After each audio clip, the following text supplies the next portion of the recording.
Oh, did that pop? I don't know what it were. Right, the bit where Dave went under that tunnel is actually put a little hole in boat. So we've put some Tyvek tape on it as a field repair. Will it get him back for 3 miles? Sometimes when you've had an hole in your boat, you have to give it a blow just so it's good to you. That weren't with all is that with sea? Yeah, let's see if that repair on that boat works. Field repair, field repair. Let's do it. So while we're here and Dave's out of the boat, let's just have a quick look at that repair that he did. So that tape's held, it's still in place. Good stuff, right? Tyvek tape. It's weird stuff because the thing that you think should be the backing is actually the tape.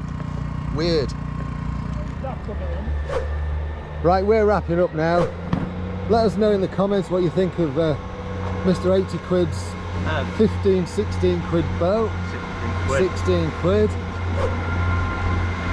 Thanks so much for watching. You take care of yourself. Cheerio.